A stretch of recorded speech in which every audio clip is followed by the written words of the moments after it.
sebagai ahli atau pakar tata negara, bagaimana Anda membaca putusan MK ini dan apa yang harus diantisipasi ketika dua narasumber saya mengatakan memberikan himbauan, minimal warning pada pemerintah, ayo cepat, jangan sampai ada reaksi yang ternyata kontra, bisa terjadi gesekan tajam di masyarakat. Ya, saya harus mikir dulu ya. Kenapa mikir? Begini, ini sebenarnya secara teori dari hukum tata negara dan konstitusi ini perkara mudah sesungguhnya. Saya yakin kalau ini diajukan judicial review pasti dikabulkan. Karena memang secara nyata ada yang namanya diskriminasi, prinsip unequality sebenarnya. Tetapi kita tahu bahwa ini wilayah-wilayah ngeri-ngeri sedap, kan kira-kira begitu. Sama seperti misalnya soal dulu ex-PKI bisa memilih misalnya, bisa memilih dan bisa dipilih. Itu putusan tahun 2004. Kemudian anak di luar nikah bisa mewaris.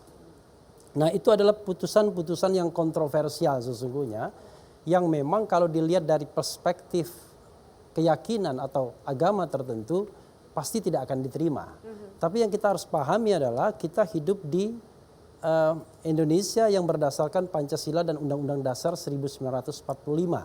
Nah, konstitusi kita itu konstitusi yang memberikan hak kepada semua warga negara. Jadi equality before the law. Setiap warga negara bersamaan kedudukannya dalam hukum dan pemerintahan.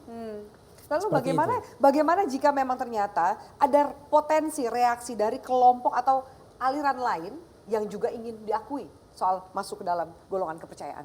Iya, kalau kita baca putusan MK itu ya, sebenarnya memang ada hal yang masih gray area, yaitu adalah di luar 6 agama itu, apakah hanya kepercayaan saja, apakah dimungkinkan ada agama lain?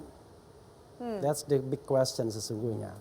Tetapi saya mengatakan bahwa kalau kita berlandaskan pada prinsip yang tadi unequality ya, dan kita menuju equality, maka sesungguhnya apapun namanya, apakah kemudian dia mengklaim sebagai agama atau dia mengklaim sebagai kepercayaan, maka berdasarkan putusan dan berdasarkan konstitusi harus diakui.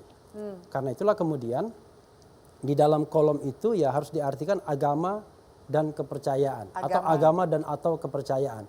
Jadi apapun kita tidak boleh berdebat. Misalnya kita menuliskan X itu apakah agama, apakah X itu kepercayaan. Itu yang jelas sepanjang dia menganut itu maka dia boleh menuliskannya. Masalahnya kan kita tahu di Indonesia hanya 6 agama yang diakui.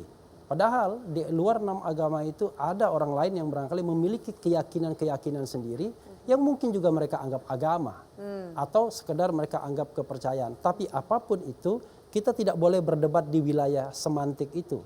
Kita harus menjamin bahwa apapun yang menjadi kepercayaan dia, apapun yang menjadi keyakinan dia, apapun yang menjadi kepegangan dia, maka bisa dituliskan dalam kolom agama yang selama ini bisa dikosongkan.